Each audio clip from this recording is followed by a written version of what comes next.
The rain began 3 days before the aliens arrived, not as a storm, but as a slow, unending curtain that soaked the cities and fields alike, turning streets into mirrors and skies into a single unbroken sheet of iron-gray cloud.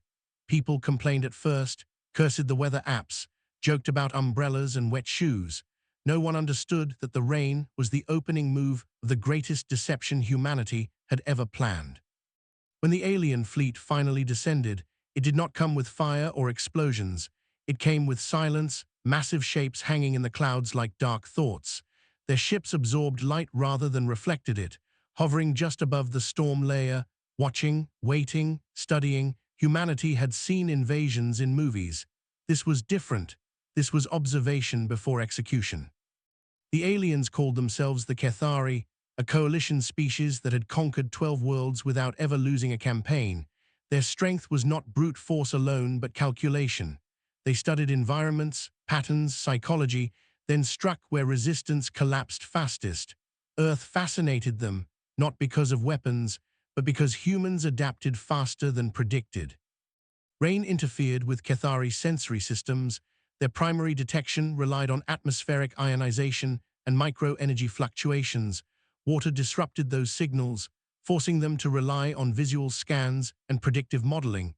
The Cathari command assumed the rain was coincidence, a minor inconvenience, a statistical anomaly in a volatile climate. They did not know humans had been praying for rain for weeks. Deep beneath the surface of what used to be an abandoned subway network, Operation Thunderstorm was already underway. Generals stood beside meteorologists. Engineers worked next to civilian programmers. Farmers had been consulted. Hackers had been recruited. This was not a war plan written by soldiers alone. It was written by a species that had learned to survive floods, droughts, storms, and itself. General Mara Ilias stood at the center of the operations chamber, her boots still wet from the surface. She had refused the elevator, choosing instead to walk the final kilometers underground. She believed leaders needed to feel the weight of the world they defended. Her voice was calm as she addressed the room, almost gentle, which made people listen harder. "The Cathari believe we will respond with missiles or surrender," she said, her eyes moving across the assembled faces. "We will respond with weather, confusion, and patience." On the surface, the rain intensified. Cloud-seeding aircraft flew patterns that looked random but followed mathematical curves designed to amplify existing storm systems. No new technology was used, nothing that would trigger alien threat algorithms, just old science pushed to its limit. Humans were very good at pushing things too far. The Cathari deployed reconnaissance drones, sleek needle-shaped machines that cut through air silently, but rain weighed them down. Water disrupted their flight stabilization. Several crashed into buildings, streets, rivers. Humans watched videos of alien tech falling from the sky like broken toys. Morale shifted quietly. Hope does not announce itself loudly. It grows in whispers. In Cathari command chambers, frustration began to rise. Earth should have been easy. Its dominant species relied on sight and sound, both impaired by rain, yet resistance patterns were emerging. Power grids fluctuated in ways that suggested deliberate overloads. Cities went dark not in panic, but in sequence, as if someone was turning off lights to guide a predator into a maze. Operation Thunderstorm was not about fighting the aliens directly. It was about denying them certainty. Every human city became a puzzle. Reflections in wet streets confused orbital scans. Heat signatures were masked by steam vents opened across industrial zones. Millions of small actions by ordinary people followed a single silent directive: become unpredictable. In Mumbai, floodgates were opened not to protect the city, but to redirect water into zones marked as strategically irrelevant. The aliens ignored those zones, believing humans were sacrificing them out of desperation. They did not realize the water carried conductive particles designed to interact with Cathari shielding, weakening it over time. In Sao Paulo, traffic systems were manually overridden, creating patterns that looked like chaos, but were actually designed to lure drones into narrow corridors where rain intensified due to urban heat interaction. One by one, the drones failed, their loss dismissed by alien analysts as environmental wear. Meanwhile, the story the aliens told themselves remained unchanged. Humans were scared, disorganized, trapped by their own weather. This narrative comforted them. Conquerors need to believe victory is inevitable. General Ilias watched live feeds without celebration. She knew the rain could not last forever. Storms pass, clouds break, and sunlight reveals truths. Operation Thunderstorm was a race against time. Every hour of confusion brought humanity another calculation, another adjustment, another chance to turn weakness into strength. The most critical element of the plan was psychological. Humans leaked information intentionally. Hacked broadcasts suggested arguments between governments, false evacuations, panicked retreats. The Cathari intercepted it all, nodding in agreement with their expectations. Predators relax when prey behaves as predicted. What the aliens did not see was the coordination behind the chaos. Fishermen releasing drones, disguised as debris, children flying kites, embedded with reflective filaments. Construction crews leaving cranes, positioned at precise angles. The rain made everything glisten, turning cities into fields of false signals. As the third night fell, and the rain showed no sign of stopping, a Cathari fleet commander authorized a low-altitude descent over what used to be northern Europe, confident that the storm had grounded human response. His ship slipped beneath the cloud layer, and for the first time, humans smiled in command rooms across the world. Because that was exactly where Operation Thunderstorm needed them to be. Beneath the rain, beneath the fear, beneath the illusion of helplessness, humanity waited, not with fire, but with timing, and the storm was only the beginning. The Cathari fleet descended into the storm with disciplined confidence, their vessels sliding beneath the cloud layer like knives entering water. Rain lashed against their hulls, but their shielding held, at least for now. From orbit, the storm had looked like a barrier. From within, it felt like an ambush waiting to happen. Human sensors tracked everything, not through satellites alone, but through weather stations, ocean buoys, civilian aircraft transponders, and millions of modified smartphones feeding atmospheric data into a single living map. Earth itself had become a sensor array, and the rain carried information faster than light ever could. General Ilias gave the order quietly. Phase 2 begins now. Across the world, systems that had been dormant for decades awakened, old Cold War infrastructure, forgotten tunnels, decommissioned dams, and weather manipulation arrays once dismissed as impractical. Humans had a habit of never truly letting go of old ideas.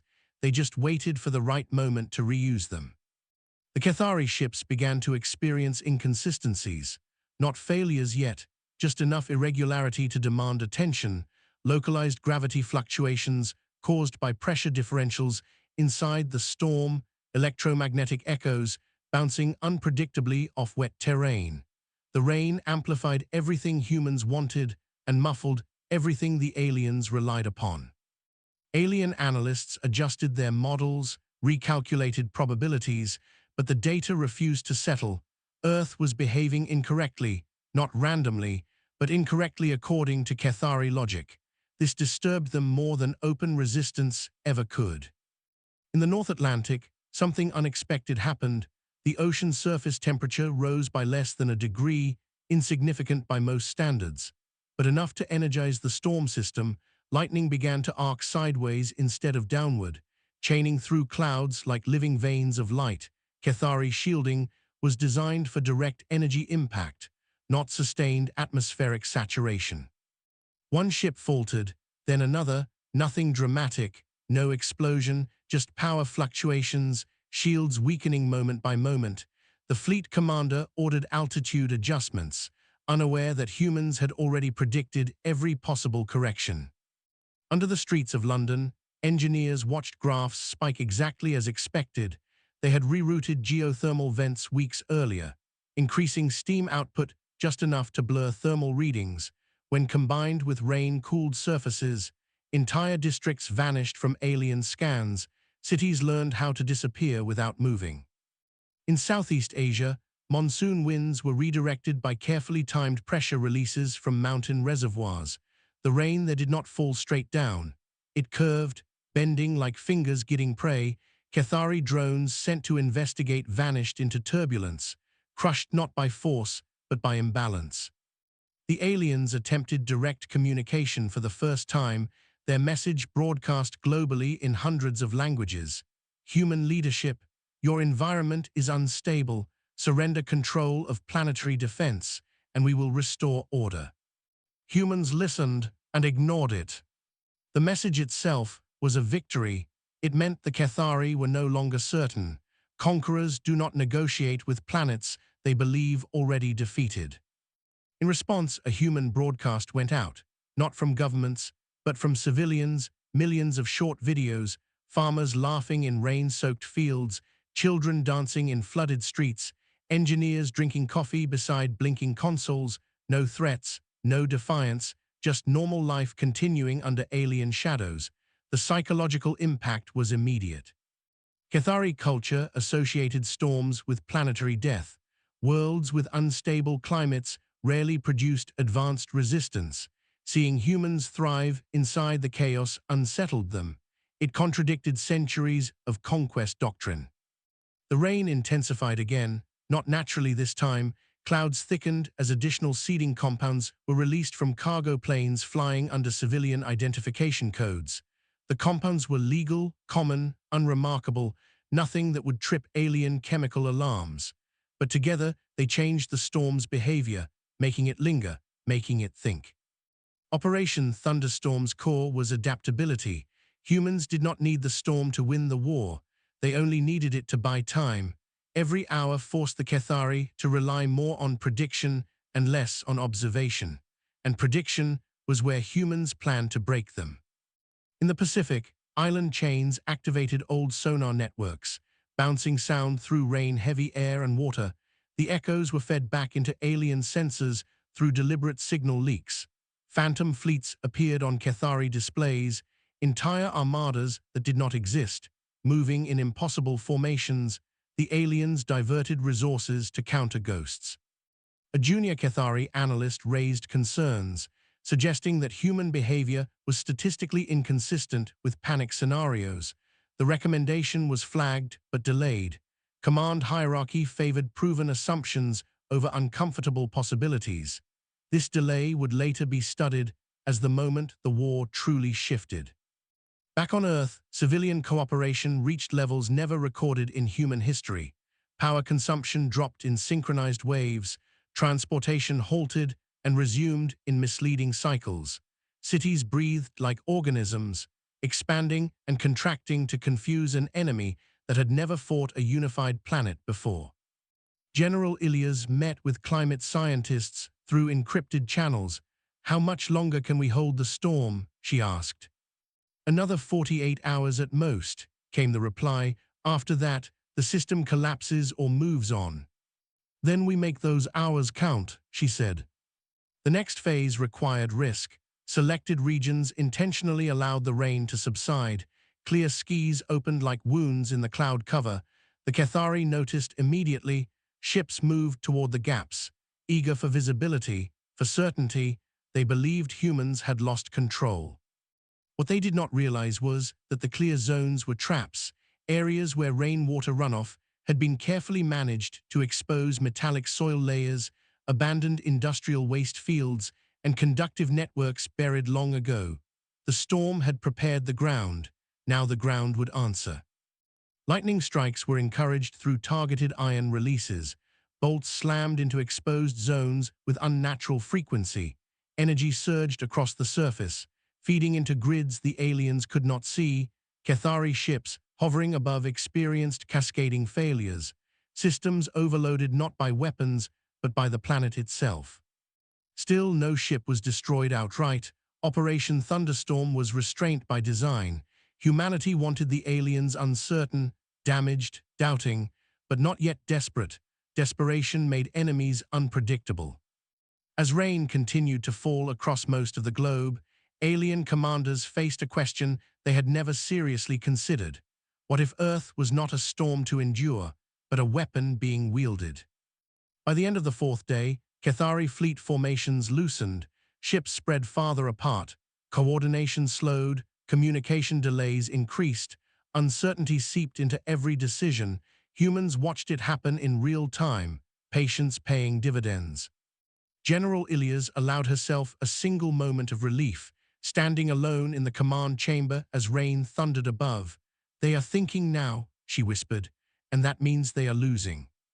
High above, beneath the clouds, inside the storm they could not escape, the Kethari finally began to understand that Earth was not fighting the rain. Earth was fighting with it.